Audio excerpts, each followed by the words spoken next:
सभी को आकांक्षा सिंह का नमस्कार। श्रोताओं, कार्यक्रम आरोग्य में आप सबका स्वागत है। आज जो हमारा विषय है वो एक गंभीर बीमारी को लेकर है, टीबी यानी ट्यूबरक्लोसिस, जिसे हम क्षय रोग या तपेदिक के रूप में भी जानते हैं। क्षय रोग की समस्या इतनी गंभीर होती जा रही है कि एक सर्वे के अनुसार विश्व भर में किसी भी संक्रामक रोग से जो मृत्यु दर है उसकी अपेक्षा ट्यूबरक्लोसिस यानी टीबी से मृत्यु दर जो है वो कहीं ज्यादा है। क्या कारण है, क्या उपचार संभव है, किन बातों का विशेष ध्यान रखना है मरीज को, इन सभी विषयों पर चर्चा करने के लिए और श्रोताओं आपके प्रश्नों के उत्तर देने के लिए आज हमारे साथ हैं छाती रोग विशेषज्ञ डॉक्टर विकास जायसवाल। सर, कार्यक्रम में आपका स्वागत है। नमस्कार आकांक्षा जी और श्रोताओं को जो आकाशवाणी पर हैं इस समय और इस परिचर्चा को सुन रहे हैं, उन सभी को मेरा नमस्कार। सर, जैसा कि हमारा आज का जो विषय है क्षय रोग यानी ट्यूबरक्लोसिस, और ये बड़ी गंभीर समस्या है, क्या कारण है कि जो केसेस हैं वो दिन पर दिन बढ़ते जा रहे हैं? देखिए, तपेदिक टीबी और क्षय रोग या ट्यूबरक्लोसिस के नाम से इसे जाना जाता है। और ट्यूबरक्लोसिस जो बीमारी है ये बैक्टीरिया या जीवाणु से होता है, जो कि हवा में मुख्यतः ट्रांसमिशन इसका होता है। हवा से एक व्यक्ति से दूसरे व्यक्ति को फैलता है जी। और ये जो टीबी के मरीज हैं मुख्यतः उनके खांसने से, थूकने से ये हवा में रहता है। इसलिए बार बार कहा जाता है कि जब भी आप खांसे थूके तो रुमाल लगा लें, खुली जगह पे न ऐसे थूकें या खांसें, क्योंकि पता नहीं अगर आपको टीबी है, अगर आपको नहीं पता है तो आप कई ऐसे सैकड़ों मरीजों को नया मरीज बना देंगे जी। और इस बीमारी के जो मुख्य लक्षण होते हैं फेफड़े में संक्रमण से होते हैं। ये देखा गया कि 90% से ज्यादा टीबी का रोग फेफड़ों में होता है जी। और ये समझने वाली बात है, ये टीबी शरीर में कहीं भी हो सकती है। तो जो फेफड़े की टीबी है मुख्यतः इसके जो लक्षण हैं, खांसी आना, खांसी के साथ बलगम या सूखी खांसी आना, खांसी के साथ खांसते खांसते खून के छींटे भी आना, और कभी कभी तो खांसी और खून से ही शुरुआत होती है। ये भी हो सकता है, देखा गया कि टीबी के मरीज जो होते हैं वजन कम होने का या भूख कम लगने की शिकायत भी करते हैं, और लंबे समय से अगर वो इग्नोर कर रहे हैं सिम्टम को, 2 हफ्ते से ज्यादा अगर खांसी हो रही है तो उनको ये बीमारी बढ़ सकती है और कॉम्प्लिकेशन के साथ भी प्रेजेंट हो सकते हैं। छाती में दर्द, सांस फूलना, और तीसरे जो मुख्य कॉमन लक्षण देखा गया कि बुखार, लंबे समय तक बुखार का रहना, और आजकल लोग अपने मनमर्जी से एंटीबायोटिक्स लेते हैं, कफ सिरप्स लेते हैं, जिससे लंबे समय तक सिम्टम इग्नोर होता है, दब जाता है और ये सिम्टम कुछ दिन के लिए सही होता है, फिर बढ़ने लगता है। और हो सकता है कि अगर आपको बुखार हो सकता है कि आपने टेस्ट कराया और टाइफाइड निकला जो कि फॉल्स पॉजिटिव हो सकता है, तो अगर आपने सिम्टम के हिसाब से अपने विशेषज्ञ को नहीं दिखाया तो ये डिले आपको भारी पड़ सकता है। तो जब भी खांसी, बुखार अगर 2 हफ्ते से ज्यादा सिम्टम है तो उसे इग्नोर न करें और अपने विशेषज्ञ की सलाह लें, कि बहुत साधारण टेस्ट, सिंपल चेस्ट एक्सरे और बलगम स्पुटम की जांच से टीबी का हम पता लगा सकते हैं। ये सिम्टम अगर ध्यान रखेंगे, और भी अंगों में जो टीबी होती है उनके सिम्टम हो सकते हैं। अगर वो समय पर्टिकुलर शॉर्ट ड्यूरेशन 3, 4, 5 दिन से ज्यादा हो रहे हैं तो उसे इग्नोर न करें, अपने विशेषज्ञ से सलाह लें। सर, हमारे श्रोताओं के भी कुछ प्रश्न हैं, तो ये पहली कॉल हम ले लेते हैं। जी जरूर। हेलो, कार्यक्रम आरोग्यम, कौन बोल रहे हैं, कहाँ से? हाँ मैम नमस्कार, मैं आलोक बोल रहा हूँ, चकिया चंदौली भटवारा खुर्द गांव से। आलोक जी, आज हमारे साथ विशेषज्ञ डॉक्टर विकास जायसवाल हैं। आज का जो हमारा विषय है वो है क्षय रोग यानी ट्यूबरक्लोसिस यानी टीबी। क्या कारण है, क्या लक्षण है, क्या उपचार संभव है, क्या किया जाए, क्या नहीं करना चाहिए, इन सभी विषयों पर जानकारी देंगे डॉक्टर। तो क्या प्रश्न है आपका? सबसे पहले मेरा डॉक्टर साहब को प्रणाम। नमस्कार। मेरा एक क्वेश्चन है कि टीबी सर कितने एज ग्रुप वालों को सबसे अधिक होता है? देखिए, ट्यूबरक्लोसिस ऐसी बीमारी है जो कि हवा से फैलती है, जिसमें कि अगर कोई टीबी ग्रसित व्यक्ति खांसता है या थूकता है तो हवा में उसके पार्टिकल बैक्टीरिया के साथ सस्पेंडेड रहते हैं। तो सर। कोई भी व्यक्ति जो उस एरिया से गुजर रहा है, उस हवा में सांस ले रहा है, तो टीबी से इन्फेक्टेड हो सकता है। बच्चों से लेकर बुजुर्ग कोई भी व्यक्ति इस बीमारी से पीड़ित हो सकता है। इसमें छोटे बच्चे भी हो सकते हैं? जी जी। अगर सिम्टम जैसे खांसी 2 हफ्ते से ज्यादा है, बुखार परसिस्टेंट रहता है, और खास करके जिनकी इम्यूनिटी कमजोर है जी। और उनका नरिशमेंट पुअर है या मालनरिश्ड है, इसलिए बच्चों में ये टीबी खतरनाक भी हो जाती है। जैसे कि जो जवान हैं, यंग हैं, बुजुर्ग हैं, जिनकी इम्यूनिटी एक्सपोज हो चुकी है ट्यूबरकुलोसिस के बैक्टीरिया से, हो सकता है उनकी बीमारी की सीवियरिटी कम हो। लेकिन बच्चों में ये ब्रेन की टीबी, आपने सुना होगा ब्रेन की टीबी हो गई, ब्रेन में पानी हो गया, तो ये सीवियर फॉर्म में पल्मोनरी ट्यूबरकुलोसिस या मिलियरी ट्यूबरकुलोसिस या फिर ब्रेन की टीबी हो सकती है। तो इसलिए बच्चों को टीकाकरण बहुत जरूरी होता है, जो बीसीजी का वैक्सीन लगता है, और जो न्यूट्रिशन है और ऐसे व्यक्ति जो टीबी से ग्रसित हैं उनसे दूर रखना चाहिए। सर, जैसे कि हमने कई प्रकार के टीबी के बारे में सुना है, तो सबसे खतरनाक टीबी कौन होता है? देखिए, कोई भी टीबी अगर समय पर रहते इलाज नहीं की गई तो खतरनाक हो सकती है। और सबसे खतरनाक जो भी वाइटल ऑर्गन्स है, जैसे ब्रेन की टीबी हमें पैरालाइज छोड़ सकती है अगर सही समय पे इसका इलाज नहीं किया गया। जी सर। और हार्ट की टीबी या बोन की टीबी, जो भी टीबी अगर समय रहते इलाज नहीं किया गया, उस अंग को डैमेज करती है, तो उसके फंक्शन कम हो सकते हैं या उसके फंक्शन बहुत ज्यादा कम होने के कारण व्यक्ति को अपाहिज, या जैसे अगर ब्रेन की टीबी है तो पैरालिसिस की शिकायत हो सकती है, बेड रिडन हो सकता है, और हार्ट की टीबी है तो हार्ट की दिक्कतें हो सकती हैं। और सबसे ज्यादा 90% से ज्यादा जो सिम्टम्स होते हैं पल्मोनरी ट्यूबरकुलोसिस या छाती के टीबी के होते हैं, फेफड़ों की टीबी के होते हैं। वो भी टीबी अगर आपने समय रहते इलाज नहीं कराया तो उसके कॉम्प्लिकेशन से, इवन अगर आप देर करते हैं तो टीबी की दवा से टीबी तो 100% क्योर हो जाती है, लेकिन उसके जो पार्ट क्षतिग्रस्त हुए हैं उससे सांस की समस्या बनी रह सकती है या खांसी के सिम्टम बने रह सकते हैं। तो आगे चल, हाँ, क्योंकि अगर टीबी की जो समस्या है समय रहते अगर ट्रीटमेंट हो जाता है तो टीबी पूरी तरह से क्योर हो जाती है और उसके निशान नहीं पड़ते। अगर निशान पड़ते हैं तो थोड़ी बहुत समस्याएं, सीवियरिटी जैसी होगी वैसे समस्याएं भी हो सकती हैं आगे फ्यूचर में। और सर, इसमें कितने प्रकार के टेस्ट हम करा सकते हैं इसको जांचने के लिए?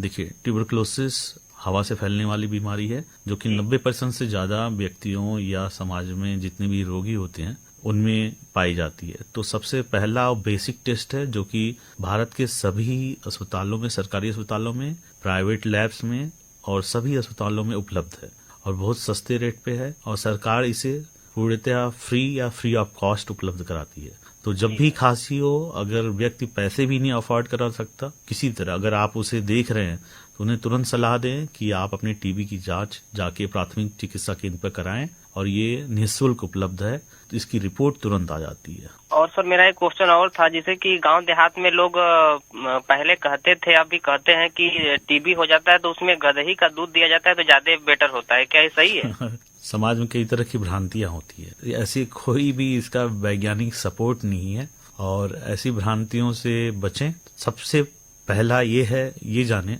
कि टीबी का इलाज सिर्फ टीबी की दवा है, साथ में उसका न्यूट्रिशन सपोर्ट है। इसीलिए जो टीबी मित्र या जो हमारे माननीय प्रधानमंत्री द्वारा जो टीबी के मरीजों को है उनको न्यूट्रिशन सपोर्ट देने के लिए पहल की जा रही है, इसीलिए है कि टीबी की दवा के साथ साथ उनके न्यूट्रिशन, खाने पीने का पूरा ध्यान रखा जाए।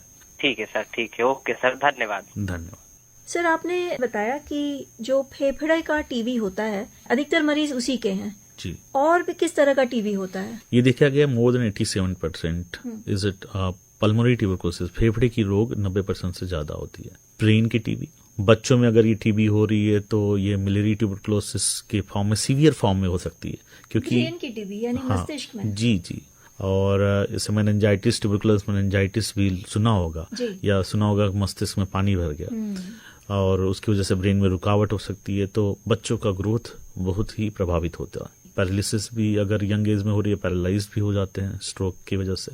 तो किसी भी सिम्टम को किसी भी अंग से रिलेटेड है, ये रूल है कि उसे इग्नोर नहीं करना 1 हफ्ते से 2 हफ्ते से ज्यादा। अब ये होगी ब्रेन की टीबी। और अंगों की टीबी जो मुख्यतः हड्डी या स्पाइन की टीबी, इसमें कमर में दर्द होना अचानक से, जी। बुखार बने रहना, वजन कम होना, भूख का कम लगना, ये साइन है कि आपकी स्पाइन से रिलेटेड कोई प्रॉब्लम हो सकती है।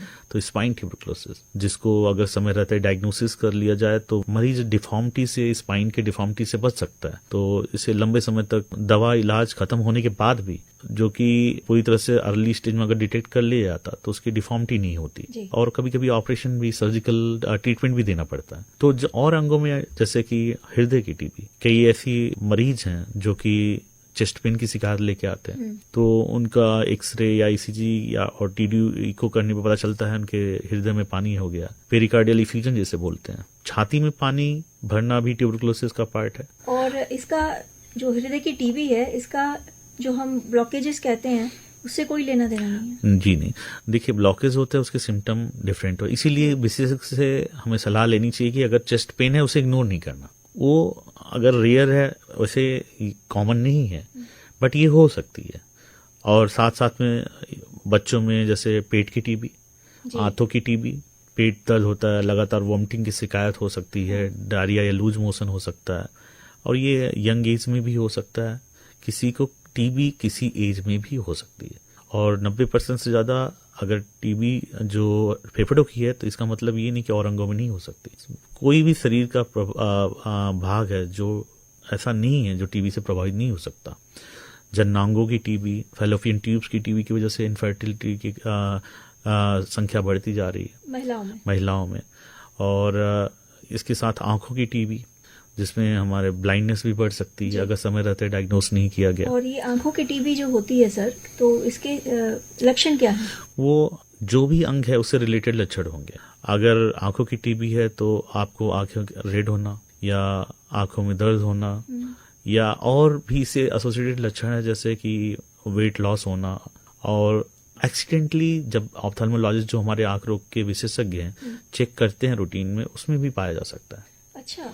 तो विजन इम्पेयर्ड होने के भी रीजन हो सकता है। तो ये जिस अंग में टीबी होगी उससे रिलेटेड लक्षण होंगे, और साथ में जो कॉमन सिम्टम है, बुखार लगना या वजन कम होना, भूख लगना, अगर ऐसी चीजें हो रही हैं आपके साथ, भूख कम लगना और वजन का कम होना अगर सिग्निफिकेंट है तो 2-3 महीनों में आपका वजन काफी कम हो जाता है।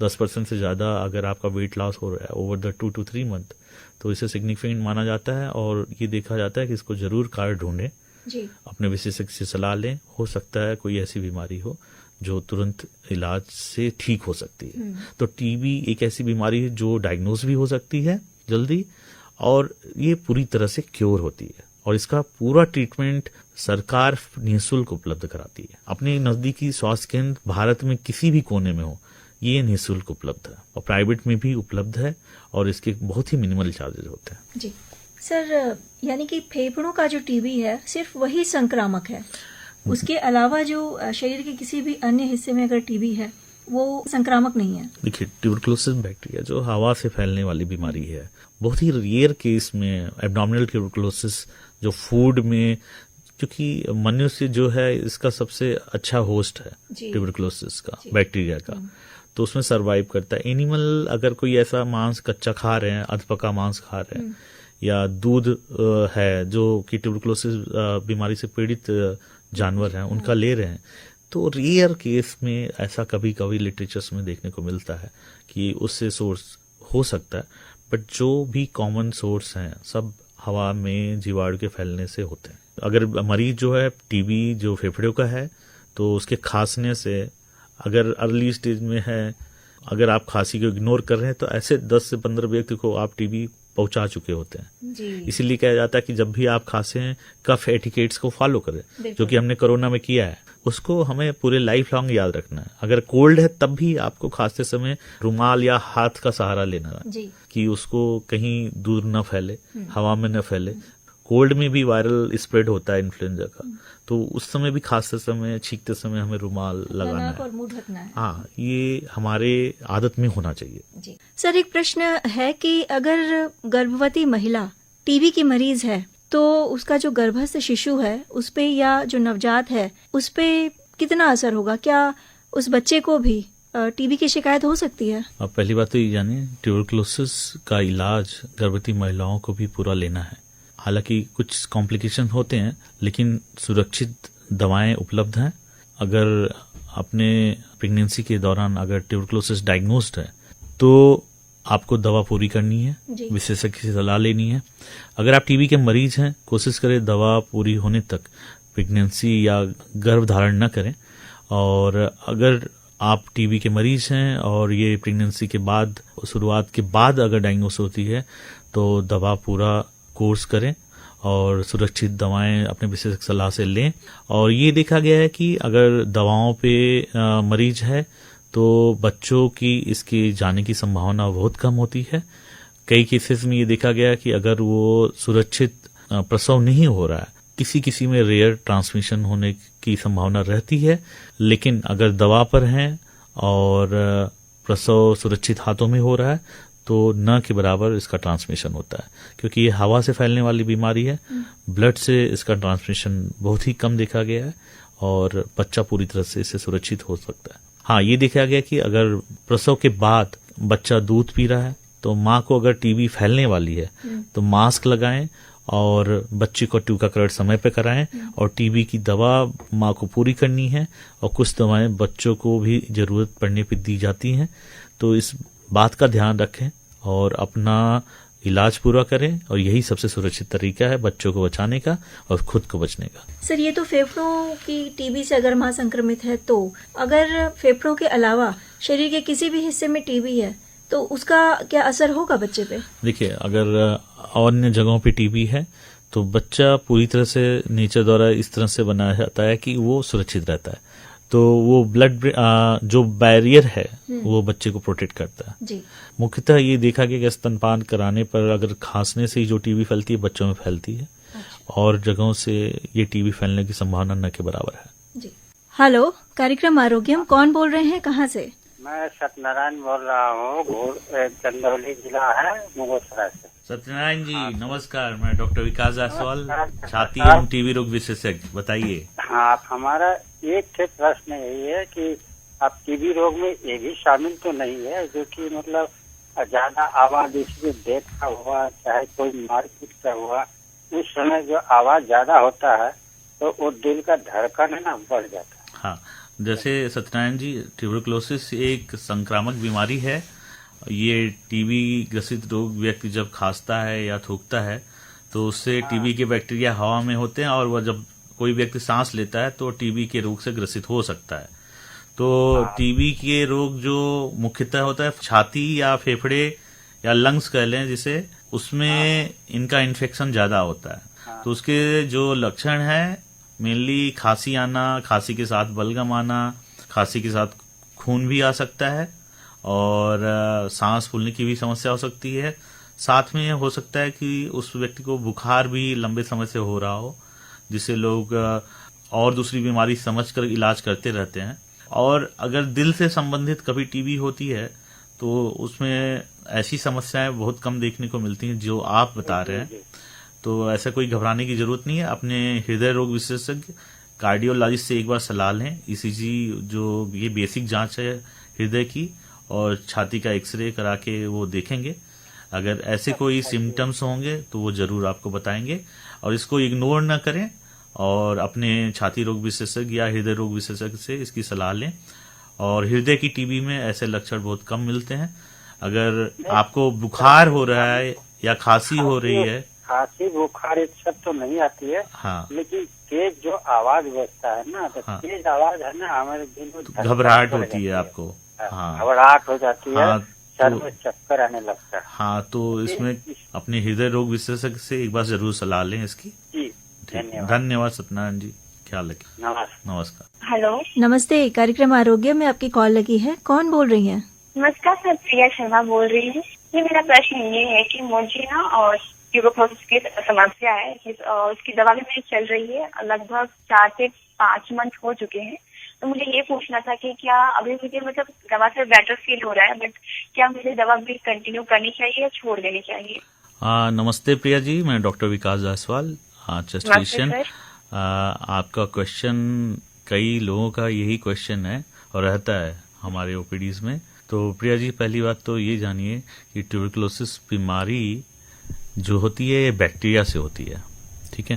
जी। और जो गवर्नमेंट ऑफ इंडिया या जो हमारे रिसर्च और जो हमारा ट्रीटमेंट प्रोटोकॉल है उसमें ये देखा गया है कि व्यक्ति अगर अपने ट्रीटमेंट को 6 महीने से कम समय में या 5 महीने से कम समय में या जो भी बताया गया है आपको जितना ट्रीटमेंट लेना है कोर्स, तो यूजली ये सभी में अगर वो ड्रग सेंसिटिव टीबी है तो 6 महीने का है। अगर इससे कम लेती हैं तो बीमारी हो सकता है आपके सिम्टम चले गए हों, लेकिन हो सकता है ये जब हो तो एमडीआर ट्यूबरकुलोसिस या ड्रग रेजिस्टेंट ट्यूबरकुलोसिस के फॉर्म में वापस आए। तो ये जो पीरियड है बहुत सालों के रिसर्च और ऑब्जर्वेशन के बाद बताया जाता है कि ये ट्रीटमेंट बहुत जरूरी है, नहीं तो अधूरा इलाज से टीबी की समस्या आगे बढ़ेगी और हो सकता है अगली बार जब ट्यूबरकुलोसिस के बैक्टीरिया जो पूरी तरह से नहीं जाते शरीर से, वो एमडीआर ट्यूबरकुलोसिस और मजबूत होकर अगली बार और समस्या, और खास करके अगर फेफड़े की टीबी है तो एमडीआर ट्यूबरकुलोसिस, पल्मोनरी ट्यूबरकुलोसिस या और अंगों में फैल सकते हैं। फिर ये समस्या और बदतर हो सकती है और उसमें कॉम्प्लिकेशंस भी बढ़ जाते हैं और ट्यूबरकुलोसिस का जो ट्रीटमेंट का ड्यूरेशन है और भी बढ़ जाएगा। आज से 1-2 साल पहले ये ट्रीटमेंट का ड्यूरेशन 1.5 साल से 2 साल तक था और उस ट्रीटमेंट में कॉम्प्लिकेशंस भी होते हैं और मरीज को मेंटल ट्रॉमा से भी गुजरना पड़ता है। ये बात ध्यान रखें, अगर आपको सिम्टम्स जो थे पहले ठीक हो गए हैं, हो सकता है वो 15 दिन में ठीक हो जाएं, हो सकता है 1 महीने में ठीक हो जाएं, 2 महीने में, आपको कोर्स पूरा करना ही है। अगर आपके परिवार में ट्यूबरकुलोसिस या अपने दोस्तों में आसपास देख रहे हैं तो कोई भी समस्या इस ट्रीटमेंट के दौरान हो रही है तो अपने विशेषज्ञ से इसकी सलाह लें कि इस समस्या को कैसे दूर करें।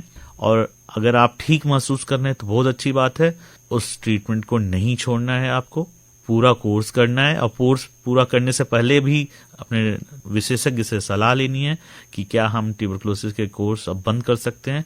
तो वो कुछ जो जांचें होती हैं, लैब टेस्ट होता है, एक्सरे या स्पुटम की जांच होती है, उसको कराते हैं और ये कंफर्म करते हैं कि बैक्टीरिया पूरी तरह से आपके शरीर से खत्म हो चुका है।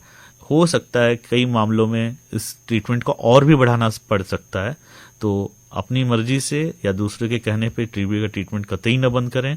कोई कॉम्प्लिकेशन हो रहा है तो अपने विशेषज्ञ से सलाह लें। सर एक सवाल मेरा और ये था कि जैसे कि इसमें क्या हुआ कि मेरा वेट तो बहुत लो मतलब गिरता ही जा रहा है, वो बढ़ नहीं रहा है। क्या ये ट्यूबर की वजह से है कि ये ऐसे ही है? देखिए, ट्यूबरकुलोसिस के जो सिम्टम्स हैं उसमें से एक मुख्य सिम्टम है वजन कम होना। तो ट्यूबरकुलोसिस का ट्रीटमेंट जैसे चलता है, अगर वो ड्रग सेंसिटिव टीबी है तो व्यक्ति का वजन धीरे धीरे शुरू में कम होता है, लेकिन जैसे ही ट्रीटमेंट चालू होता है वो धीरे धीरे स्टेबल होता है और फिर अगर आपका जो बेस लाइन वेट है वहां तक पहुंचने या उससे बढ़ सकता है। तो मतलब इसमें क्या खान पान रखना चाहिए, कैसे उसमें बेहतर करना? देखिए, ट्यूबरकुलोसिस में ट्रीटमेंट में पहली बात मुख्य दवा है दवा खाना। आप अपने सुबह खाली पेट या जैसे भी आपके विशेषज्ञ ने सलाह दी है, मुख्यतः ये खाली पेट खाना होता है। दवा खाइए और उसमें जो भी आपके न्यूट्रिशन है उसे पूरा कीजिए। भरपूर मात्रा में प्रोटीन, फैट, कार्बोहाइड्रेट का जो मिश्रण है खाने में लीजिए और रेस्ट कीजिए। कोई स्ट्रेस ना लें क्योंकि स्ट्रेस से इम्यूनिटी वीक होती है और आपके ये ट्रीटमेंट पे भी प्रभाव डालती है। तो ट्रीटमेंट के दौरान आप भरपूर खाना खाएं जो भी आपके रिकमेंडेड है और जहां भी हो सके स्ट्रेस से बचें। Thank you sir. वेलकम।